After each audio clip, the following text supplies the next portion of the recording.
All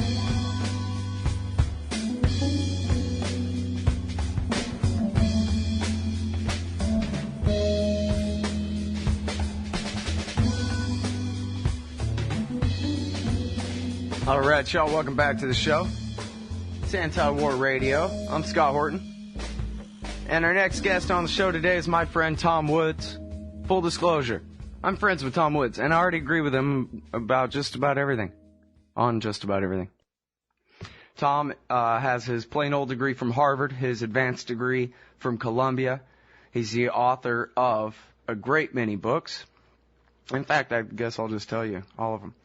The Church Confronts Modernity, How the Catholic Church Built Western Civilization, The Politically Incorrect Guide to American History, Sacred Then and Sacred Now, The Return of the Old Latin Mass, Who Killed the Constitution, The Fate of American Liberty from World War I to George W. Bush, with Kevin Gutzman, 33 Questions About American History You're Not Supposed to Ask, The Church and the Market, A Catholic Defense of the Free Economy. Which free economy? We Who Dared Say No to War, American Anti-War Writing from 1812 through Now, co-edited with Murray Polner. Meltdown, A Free Market Look at Why the Stock Market Collapsed, the Economy Tanked, and Government Bailouts Will Make Things Worse. And the brand new one is Nullification, How to Resist Federal Tyranny in the 21st Century. Also, did I neglect to mention, Tom is a fellow at the Ludwig von Mises Institute. That's Mises.org. Welcome back to the show, Tom. How the hell are you? Doing great, Scott. Glad to be here as always. Hey, great job on this book. Congratulations, man. Thank you, sir. Very good. All right, so I'm going to try to fight with you, although, of course, I already agree with you, but I'll do my best to be a devil's advocate here. Yeah, and let's make it fun, yeah. Yeah, there you go. I'm going to start with this one. Is it constitutional for the U.S. government to garrison the planet? Well, I don't see anything in the Constitution that talks about that. I don't see any mandate for that. Well, there's certainly no mandate for it, but Article 1, Section 8 gives Congress the power to tax and the power to raise armies. Article 2 gives the President the power to command them. Yeah, that's true. That certainly is true, but at the same time, it rests in the hands of Congress almost what's supposed to. I mean, the whole thing's become a joke. But it's supposed to rest in the hands of Congress. The vast majority of policy making with regard to foreign policy, most of these policy-making aspects are either held by Congress or held jointly by the President and the Senate. There's very little that's assigned entirely to the President, and yet the overseas empire and all this is really an outgrowth of the executive state, of an enormous reservoir of powers placed into the hands of the President. So that aspect alone, whereby the President basically runs the empire, runs the world, directs the wars, declares the wars, this is clearly out of step with the Constitution. And I feel almost silly pointing out, well, gee, this violates the Constitution, as if this is a surprise, or we shouldn't have expected this, or this is unusual behavior on their part. But, I'm just telling you the facts as I understand them. Mm-hmm. Although, I'm thinking about, and it's been a long time, so forgive me, but isn't it the case that in the Federalist Papers, which, again, but for people who aren't familiar, that's Alexander Hamilton, James Madison, and John Jay's anonymous essays in the New York press to try to convince people to ratify the Constitution. Didn't they basically argue that, look, of course the President has the power to respond if we're attacked. The power to declare war is about if we want to start one. Yeah, exactly. That's why. So they're basically, they've reserved the power of Congress to begin aggressive wars right there from the get-go in this thing. Yeah, absolutely. In fact, interestingly enough, Lincoln said to a correspondent that was precisely his understanding of what the framers had done. That was their own understanding. Alexander Hamilton, who favored, a strong central government, and a powerful presence in the world, said that, we're totally different from the British king. The president is totally different because the president, he can defend the country if there's a sudden surprise attack. He can make war in that one particular instance, but otherwise, it's the Congress that declares the war. It's not the president, as it would be with the king in England. I guess I don't want to stay too much on the war thing because, well, here's a segue into the rest of the book. You talk in the book about how and again, the book is called Nullification, and it's about, I guess, the states interposing themselves, right, interposition, and preventing the national government from violating the Constitution, or the theory that they ought to. And one of the examples that you use is state governments at least complaining and passing resolutions to try to get the National Guard units brought home from overseas. Yeah, I think that this movement bears a very strong family resemblance to the idea of nullification. You've had Ben Mansky on your program, who is part of or is running the Bring the Guard Home movement. But yeah, this basically boils down to people's understanding of the National Guard is that the National Guard is sort of composed of citizen soldiers who stay home. That's sort of the point of the National Guard, is that it's the National Guard. I mean, it's just in the term. Whereas the National Guard, I mean, hundreds of thousands of them have been called up for repeated tours in this whole Iraq fiasco, and what we're starting to see is in some states is a movement to try to reclaim power over the militia. The successor to the militias, the National Guard, on the part of the governors.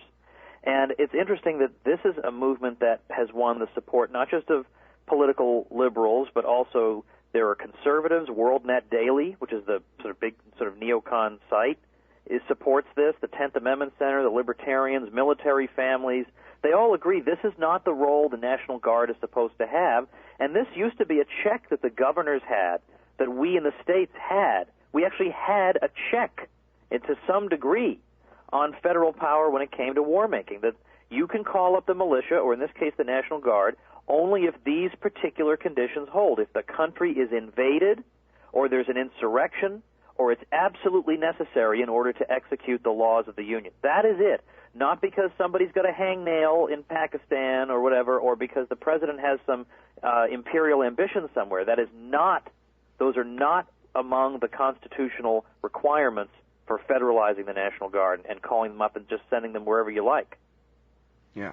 All right. Now, so I guess, I got to try to confront the basic junior high school or University of Texas understanding of the role of government. And, I only dropped out of junior college, but I one time had a UT government professor in my taxi cab, and I asked her, hey, so what do you teach them about the necessary and proper clause? Do you teach them that it says that Congress can do whatever is necessary and proper, or do you finish the sentence that it's for carrying out the foregoing listed powers in Article 1, Section 8? And she said, I have no idea what you're talking about. I was afraid she'd give the wrong answer. She doesn't even understand the question. Yeah. Necessary and what?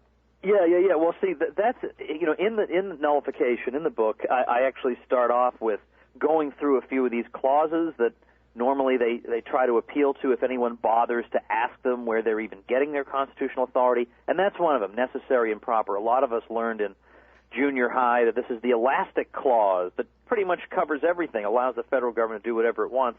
Obviously, nobody, I don't care which one of the framers we're talking about, nobody would have embraced an elastic clause. This would have appalled everyone. In fact, there was something like an elastic clause proposed. It was proposed that the legislature, the Congress, should have general legislative power. So that would be like an elastic clause, that you can just do whatever you want. That was overwhelmingly rejected. I mean, everybody said, no, of course we don't want that. We want enumerated powers. And in fact, again, even Alexander Hamilton said in the Federalist Papers, the Constitution would be exactly the same if we obliterated the necessary and proper clause. It would be exactly the same. It just clarifies that if we say the federal government can erect needful buildings, that, well, okay, it can purchase lumber to construct the needful building. I mean, like obvious things like that. It does not mean it can do anything that it thinks might be necessary or proper in some general open-ended sense. Right. Well, and I don't want to just put this aside. Maybe we can get back to it. I guess we won't have too much time to discuss the whole debate over whether the states or the people created the U.S. Constitution. Is that the bumper music already playing? Man, all my clocks are wrong, Tom. But the point we're going to get back to on the other side of this break is whether any of this is really relevant when most of the states were created really by acts of Congress long after the Constitution, after there's been a Civil War and all these things, a New Deal and everything that's changed since then, the living Constitution, they call it. We'll be back. This is the Liberty Radio Network, broadcasting the latest liberty-oriented audio content 24 hours a day at LRN.FM. It's all live from baseball to apple pie to bomb. Waco, Texas, Heaven's Gate to Oklahoma bomb. The Desert Storm Syndrome experiment that went wrong. Inject our own cause they probably won't come home anyway. The Vietnam conflict was a mere experiment, so just came back from the war. All right, y'all, welcome back to the show. It's Anti-War Radio. I'm Scott Horton. I'm talking with Tom Woods. That's Thomas E. Woods Jr. Just go to tomwoods.com. It'll forward you onto the site there. Of course, he's a fellow at the Mises Institute, and he's the author of the new book, Nullification, How to Resist Federal Tyranny in the 21st Century. And now, Tom, I got to tell you, I can't dispute a thing you say in here about the Jeffersonian view of the construction of the Constitution, and it's a creature of the states, and the states are, not the states is, and all these kinds of things. But then again, like they like to say, that was a long time ago. And in fact, as far as precedent set, it was the first Washington administration when Thomas Jefferson resigned as Secretary of State over the fight over the Second Bank of the United States, and he told George Washington, if you sign this law, which there's no constitutional provision for Congress to do this, if you sign this, you will be stepping onto a boundless field of power from which there will never be any retreat, and Washington signed it anyway. And then by the time Jefferson was president, he's trying to get us into a war with England, he's buying Louisiana from the French who didn't even own it. There was a civil war. And boy, it was the Union at the beginning of the Civil War. It's the nation now. I mean, and even then, that was 150 years ago. All right. Well, let's unpack this. First of all, I don't want to assume that, although you have a very intelligent, unusually intelligent listenership, unlike most of the zombie programs out there, I still don't want to assume they know what nullification is. So I do just want to explain very quickly. It's Jefferson's idea that if the federal government goes beyond its delegated powers, then the states within their borders should refuse to enforce that law. James Madison said in 1798 that the states are duty-bound to resist when the federal government goes too far. Now, the points that you're making are all true. That could have been my first question to the interview, right? What's nullification, Tom? Yeah, that's quite all right, but you and I talk about this like all the time, so we just figure everybody's on board. This is stuff that I think it's useful to see revived. I've been happy and pleasantly surprised that a subject I've been writing on as a historian, I'm suddenly writing on as a current events commentator. This is a pleasant and unexpected thing. But you're right, of course. I mean, look, we're dealing with governments here, and you and I have exactly the same philosophy of government, which is screw them. I mean, it's impossible to limit them, basically, in the long run. What I'm trying to do simply is, I recognize all the things you're saying. You're right. I mean, constitutions, pieces of paper, forget it. These are sociopaths, and good luck trying to limit them. But the fact is that some governments have been more limited than others. Some have been more predatory than others. Some have been less. So, I got 4 little kids here, so I'm just trying to think, what can I do? What practical steps can I take that might be able to stall them a little bit, that might be able to push them back a little bit? And that's why I'm proposing this, even though you're right, there have been a lot of changes over the years, there's been this and that, but, a valid principle is a valid principle. I mean, really, I don't think if people were talking about free speech, they'd say, oh, that First Amendment, come on, that's so 1791. Right. Give me a break. Nobody would accept that. And this is basically a hallowed principle. I mean, look at what we just celebrated, the freaking 4th of July, the right to throw off the bands that bind you politically. Well, who's going to say, well, that's just old hat, we don't do that anymore? Yeah. Screw that. No, yes, we absolutely do. And so today, it seems to me, I don't see any way of holding these people back other than by pitting institutions against institutions, states against the federal government. I don't see that there's anything else. And maybe this won't work. I'm not selling you a product here. Like, I don't know for a fact it's going to work, but I know that we've tried every other freaking thing and it hasn't worked. Right. Well, and, history is always such a bummer because, and certainly you had to deal with this in your interview with the zombie the other day, and I'm sure you'll have to deal with this in the future. People who hold the idea want to tar them with the history of others who purported to believe in the idea. And, of course, right. Those, the white supremacists who refused to give up their power in the South until forced from above to do so, hid behind the reserved powers of the states and the limited powers of the national government to the very end in order to, not really to justify, but in order to continue getting away with the worst sin. And so now they kind of took the idea down with them, and they sort of established the precedent that the national government, when it comes down to it, the national government is better on these most important issues than the state governments are. Okay, yeah, let me take this one head on. First of all, obviously there's nothing inherently good or bad about saying one level of government rather than another one should handle this or that. I mean, because you can get bad people at any level of government. So, true. I mean, the federal government, after all, imprisoned a lot of those Japanese Americans in concentration camps. The states didn't do that. I wish the states had nullified that. It was the states that protected blacks from the federal fugitive slave laws by just saying, well, no one's going to leave our state without a jury trial because we have a right to protect our citizens against potential kidnapping. But finally, on the southern issue, the thing is that right now, blacks have the right to vote in the South, which they didn't have before. And this is one of the reasons blacks are moving to the South on net. They're not moving to the North on net. They're moving to the South as they have been for the past 25 years. And the reason is that life has changed. Things have changed here. It's not Birmingham 1963 anymore. And the fact is that those abuses to which blacks were subject were a function of the fact that the 15th Amendment to the Constitution was not being enforced. So there was a constitutional remedy for that. And in fact, when you want to talk about the segregation of the schools, Michael Klarman is a University of Virginia historian who won the Bancroft Prize for a book looking at the court decisions regarding education. And what he discovered was really the court decisions had almost zero impact on real life on the ground in the South. He said what actually did do the trick? It was giving blacks the right to vote as guaranteed under the 15th Amendment to the Constitution. So the Constitution, in fact, had a remedy for this, which was once they got the right to vote, well, gee, suddenly the politicians decided they wanted to maybe not be these people's mortal enemies anymore. So the point is that today the landscape is totally different because of voting rights. And just look at the situation. Look at Washington, D.C. Nothing ever changes. You get Obama. He's supposed to be this big radical change. He's more of the same. We all knew it. You and I knew it. A lot of people were fooled by that. This is where the threats to our liberties are coming from. The threats to our liberties today are not coming from North Carolina, state capital. You know, they're not coming from Boston primarily. They're coming from Washington, D.C. I mean, right now, today, 2010.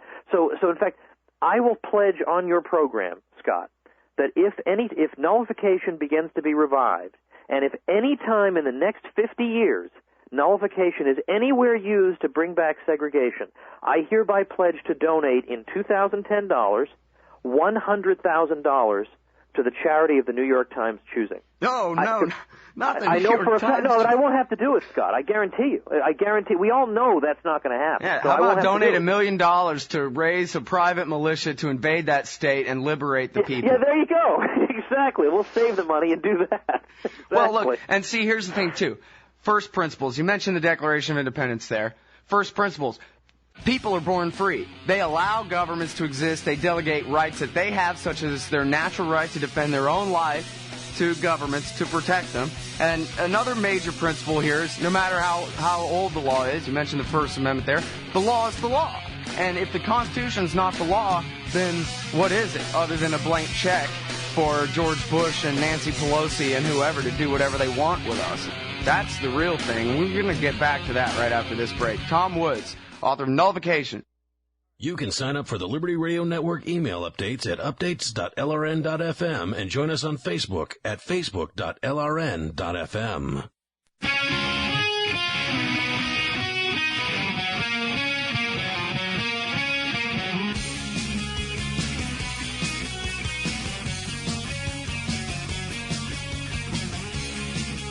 All right, y'all, welcome back to the show. It's Anti-War Radio. I'm talking with my friend Tom Woods. His website is tomwoods.com. He's a scholar at the Mises Institute. He's the author of We Who Dared Say No to War, well, co-editor of We Who Dared Say No to War, author of Meltdown, author of Nullification, How to Resist Federal Tyranny in the 21st Century. And we're going out to break. I was asking you, Tom, about the principle, or I was trying to figure out a way to phrase it in the form of a question, the principle about whether the Constitution is the law or whether it's not. And You know, you and I've talked about the Gulf War on the show before, and I still remember, I think it was during the Gulf War, that I realized that, wow, Congress isn't declaring war here. How does that work? And it was explained to me that, well, the way it's worked since World War II is if the UN says it's okay, then the president can do it, and then, you know, Congress can either authorize it or not, but they always do. And that's just kind of a change that's been adopted over the years. I think Henry Hyde explained the same thing to Ron Paul in the run-up to the Iraq War, that the power of Congress to declare war is an anachronism. And so that's, you know, goes to the question of whether the Constitution is the law or not. If it's really an anachronism, then they need to change that part of Article 1, Section 8, it would seem, rather than just ignore it. But then that also leads to another question, which is nullification legal rather than lawless anarchy and danger? Yeah. Well, actually, I say hooray to lawless anarchy. But let's get back to on the Constitution thing. Yeah, I mean, I've spent, in Who Killed the Constitution, in 33 Questions, and the Politically Incorrect Guide, I've dealt with the presidential versus congressional war power thing, and the argument is just so overwhelming. It's just laughable that there could even be a debate on this question. The neocons are at their obfuscating worst on this when I've just every claim they make that, hundreds of times in American history presidents have sent troops without congressional declaration of war. It's all BS when you actually unpack it. So, yeah. So could the state of California or the state of Texas nullify the recruitment of their kids to go fight unconstitutional wars, Tom? Well, I'd love to see it. I'd love to see it if the Would that be a legitimate Jeffersonian use of nullification and interposition? I don't know. That one, Scott, I've done a lot of interviews so far. That one I gotta think that over. I mean, from a natural rights point of view, of course, I completely agree that the states should protect people from being shipped off unconstitutionally into a war. I have to think that one over. We might have to fight that one on other grounds. But maybe it could be used. I suspect, though, that for nullification to work in the beginning anyway, it has to be applied to an area that there's a reasonably broad-based consensus about. And unfortunately, right now, people are still cheering, they'll tell the pollster that they're kind of against the war, but they don't think about it. It doesn't really matter to them. Some towelhead gets killed. They don't think about that.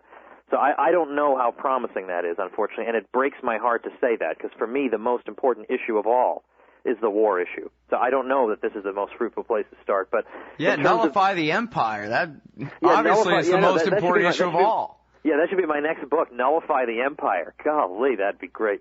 Well, on the lawfulness of nullification, basically the quick answer to that is that what matters is the intentions of the people who ratify the Constitution. Like, what did they think they were getting themselves into? And I focus on Virginia because Virginia was probably the most important of the first states. So many of our important statesmen came from Virginia. And so when it came time to consider the Constitution there, at their ratifying convention in 1788, you had Patrick Henry saying, look, this Constitution has loopholes you can drive a truck through. Like, why would we want to go along with this thing? And to reassure him, it was supporters of the Constitution who said, don't worry. No, forget it. Don't worry about that general welfare clause. The federal government has only the powers expressly, they use the word expressly, delegated to it.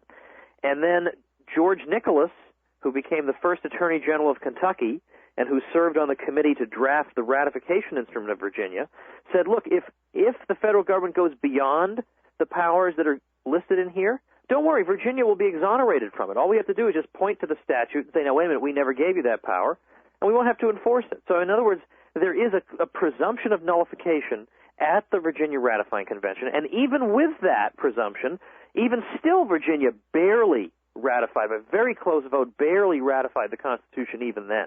So I point to that and say, I didn't make this up. Isn't Tom Woods making this up? You can look at the Ratifying Convention records, and I think that's a reasonably good place to start. And then you see, going into the 1790s, Patrick Henry is beginning to give voice to this principle. He's saying, look, the federal government is already going beyond the powers delegated to it. We were promised at the Ratifying Convention that we would not be responsible, we would not have to cooperate in this if it went this far. I mean, so these ideas are not just coming from one person or from Tom Woods or whatever, but you see them in Thomas Jefferson at the Ratifying Convention with Patrick Henry. I'll take these guys any day. Well, no, I mean, I guess you're right, because they went on to reassure him, and they added the Bill of Rights with the 9th and 10th Amendments on there. Yep. I was going to say, I mean, if he's right about all these loopholes, then maybe all these things aren't really unconstitutional. But then, as you're saying, they, did these extra efforts. In fact, the Bill of Rights has a preamble to it that says that these are additional declaratory and restrictive clauses in order to prevent misconstruction or abuse of its powers by the new national government there. Exactly. So no one ever reads that clear. preamble to the Bill of Rights. And by the way, it's not included in the Constitution in your book. It is included in the Constitution that's in our book. The book Who Killed the Constitution. So that's a total oversight on my part. I let the publisher get away with that. It's all right. We'll get it in the paperback. Yeah, all right. But I mean, basically, the long and short of it is, as I said, we basically tried everything. We voted for stooges. We voted for stooges who give pretty speeches. We've sent in petitions. I mean, might as well give this a shot. And basically what it amounts to is like a declaration of civil disobedience on the part of the state, saying, look, we know you have the tanks, and we don't. But the fact is we're not doing this, so we better have a meeting of the minds here. Right. Because we're not doing it. So what are you going to do about that? Now, here's the thing. When we come back from the break, I want you to tell the story all about Wisconsin and the history of the resistance to the Fugitive Slave Act and some other examples, even resistance to Madison's draft and so forth throughout American history. But right now, real quick, if you could just list for us a few of the issues where the states are right now defying the federal government. There are quite a few of them beyond just bring the guard home. Yeah, that's right. There was the Real ID Act, which is what really inspired me when I realized that a couple dozen states saying we're not doing it, and the thing just went away. Of course, there's medical marijuana. The Supreme Court even said you can't do it, and they're still doing it. That's the most glorious thing of all. They're still doing it anyway. People are talking about cap-and-trade nullification. They're talking about handguns. They're talking about the health care legislation. There are all kinds of areas to which this can be applied. And, Vermont might want to nullify a different law from Kansas and different one from California. Well, great. Because you know what that would mean? It would mean that we would get the real America, where different places are different. You live your way and I live mine. Gee, what a terrible catastrophe that would be. Yeah, and that's really the thing is we got this whole silly left-right thing, and the left and right often can come together on nationalism and authoritarianism and war, but they can also come together on, good civil libertarian type things as well. And it seems like, liberals could see some beauty in strict construction and a very Republican federalized form of government, meaning the opposite of nationalized, the old definition of federalized. And of course, conservatives, as nationalists as they can be sometimes, that's the one thing they claim to want to conserve more than anything else is the actual law as written in the Constitution, right? I'm just thinking now, I forgot to mention, California is considering decriminalizing marijuana across the board this fall. Oh, right. Which is an outright defiance of the federal government. I mean, that is great. We shouldn't be condemning them. We should be congratulating them. And I'd like to see cities across the country say, you can have your crazy drug war, but we're not going to devote any resources to it. How do you like that? Oh, man, see, that's a good one. You need to be leading with that one right there. The drug war, everybody's so afraid of talking about it, Tom, but you're just the right character to get the point across, too, I'll tell you. Hang tight, everybody. We're going to be right back with Thomas E. Woods, author of Nullification, right after this.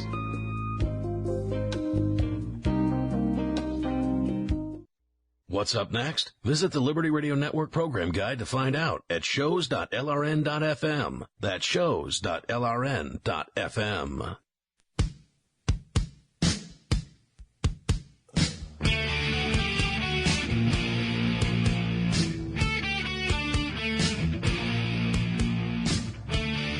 All right, everybody, welcome back to the show. I'm Scott Horton. I'm talking with renowned anti-imperialist Tom Woods. Thomas E. Woods Jr. TomWoods.com is his website. Mises.org is where he's a senior fellow. Nullification, How to Resist Federal Tyranny in the 21st Century is his brand new book. And I admit this is not the most organized I've ever been in conducting an interview, Tom, but it's all good stuff, as out of order as it might be. I was hoping you could take us back through the great and proud American historical tradition of nullification and interposition, beginning with the principles of 1798. Yeah, absolutely. And Scott, I love our conversations because when I'm on with you on an interview like this, it's like you and I are just, this is how we talk on the phone, right? It's like, I can't even remember if I'm talking to you on the phone or if I'm on the air. It's great. Yeah, same difference. That's what I try to tell. Like, sometimes the guests are nervous, and I say, nah, it's just you and me on the phone. It's fine. Yeah, we're just having a chat on the phone. That's right. Yeah. Now, a chat over a few drinks would be even better. I don't know if we can record that, but all the same, sure. 1798 is the year of the Virginia and Kentucky resolutions, which have just sort of fallen down the Orwellian memory hole. Like, if you go to Facebook, the Constitution has like 50 zillion fans. The Virginia and Kentucky resolutions, which I urge somebody to start a fan page for, they've got like 300 fans. What the heck is this? Get the heck over there. So it's these documents that where you hear these principles. The Kentucky resolutions of 1799 include the word nullification. Nullification is the rightful remedy, it says. They're basically saying that the states have to have a defense mechanism when the federal government goes beyond its powers, and yes, that includes the Supreme Court, which is not full of demigods, but rather human beings with the same passions and foibles as anyone else. So going on from there, in the early 19th century, the very New England states that were critical of Virginia and Kentucky, all of a sudden in 1807, they start talking about nullification. See, they were okay with the Sedition Act that made it a crime to throw you in jail for criticizing the president or Congress. They were okay with that. They couldn't believe Virginia and Kentucky thought that was unconstitutional. They actually threw a Vermont congressman in jail for speaking out against John Adams. This congressman got reelected from jail. You got to love Vermont. It's wonderful. But the New England states said, no, this embargo that you're imposing is unconstitutional, but also the way you're enforcing it. Clearly these are unconstitutional searches and seizures. You can't just say, well, I have a funny feeling you might be up to no good, so I'm going to take your ship. What the heck is this? So the governor of Connecticut said, look, we are not cooperating with this in any way. I urge all state employees to lend no assistance to the enforcement of this. In fact, that's why I put at the end of the forfeiture, unconstitutional. I can't imagine. What foreign country are you talking about now? Yeah, exactly. This is the reason, by the way, that I put half the book I put is primary sources. Right. I should have mentioned that, too, and it's very valuable as well. It's to show that I didn't just make this up. You know, this isn't just some daydream I'm having. This is real American history. So I've got that statement from the Connecticut governor. I got statements from Wisconsin. I got them from all over the country. You notice there was no slavery in Wisconsin. There's no slavery in Connecticut. I got these things from all. This is real American history, and it's just gone. Like, you would have a better chance of reading that I, Tom Woods, am the King of England than you would to read any of this stuff in a typical American history textbook. So they fought against it. They fought against military conscription. Daniel Webster and a couple of states actually said preemptively, we're going to nullify military conscription. Daniel Webster said in 1814 that if you even consider doing this, which is clearly unconstitutional, then the states should interpose. That's James Madison's word from the Virginia Resolution of 1798, should interpose to protect their people against this unconstitutional outrage. But then finally, I know we're running low on time. I know you wanted me to talk about the fugitive slave laws. A bunch of northern states tried to make the federal government's life difficult when it came to the Fugitive Slave Act. But specifically Wisconsin, it just was especially heroic, especially in the wake of the Fugitive Slave Act of 1850. And I won't hold us up here with explaining what the unconstitutional parts of that were, but there were a bunch of them, even though there is a fugitive slave clause in the Constitution, unfortunately. Well, all the same, Wisconsin came to the conclusion that regardless of the fugitive slave clause, they still, as a state, had responsibility to protect their citizens from kidnapping. So in other words, you can't just come up here and say, oh, hey, there's my slave, I'm going to go take him, which is what they were entitled to do. Just go up and say, look, this is a description of him. This guy kind of looks like that description. I'm going to take him back with me. Wisconsin said, oh, I don't think so. We're going to give people jury trials here. You can't just do that. And so what wound up happening was this guy, there's a very interesting episode involving an alleged fugitive named Joshua Glover. And I mention him because of the brouhaha that erupted. When Glover was captured and put in a local jail until they could take him out and bring him back to his supposed owner, there were mass meetings held in the streets of Milwaukee that we gotta protect this guy. We can't let them take him away. We got to get him a jury trial and take care of him, whatever. And in fact, they got so worked up at these mass meetings that the whole mob of them ran into the jail and liberated Joshua Glover, and he just ran away. Well, the people who sort of were viewed as inciting the mob, there were one or two in particular viewed as inciting the mob, particularly Sherman Booth, an abolitionist newspaper man, were accused of violating the fugitive slave law, violating a federal law. You're encouraging, you're inciting a mob to let this accused fugitive go. You're not allowed to do that. And yet, for the next few years, the Supreme Court did everything they could, and the U.S. Attorney and everything else, they did everything they could to penalize this guy, and yet the Wisconsin Supreme Court kept overruling it, refusing to hand him over. They kept releasing him every time they'd put him in jail. And then finally in 1859, the Wisconsin legislature, in justifying what it and its Supreme Court had done, quoted Thomas Jefferson word for word from the Kentucky resolutions of 1798 and 1799, saying, "We are not bound to enforce an unconstitutional law." Now, that is a very interesting part of American history, Scott, but again, it is not part of the comic book version that we get from either left or right. Well, and what you just said couldn't possibly be true. If the state of Wisconsin's Supreme Court was set at defiance against the national Supreme Court, but whatever the national Supreme Court says is the Constitution, Tom. Yeah, How that's could right. Wisconsin be right? Exactly.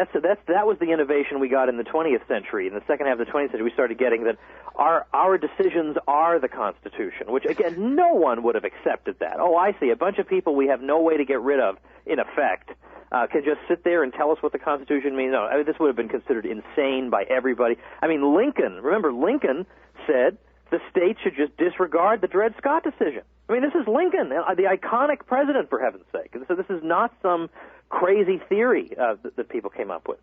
Yeah. Well, it's funny that you would even have to say that, because there's nothing crazy about it. It makes sense on its face. Yeah, it makes sense to me. Just common sense, yeah. Well, like your example earlier about the internment, as they like to euphemize it, is that a verb, of the Japanese during World War II.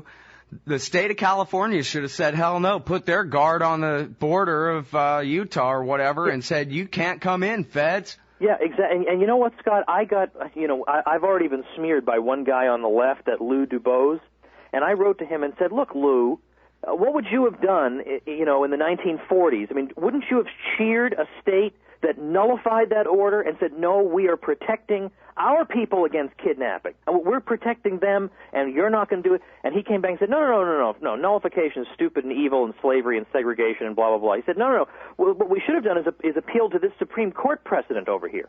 I said, oh, yeah, great. You stand there holding your appeal to the Supreme Court precedent in your hand, while meanwhile the troops will march right by you and take those people out. You've got to be kidding me. That's the left's answer? You've got to be kidding me.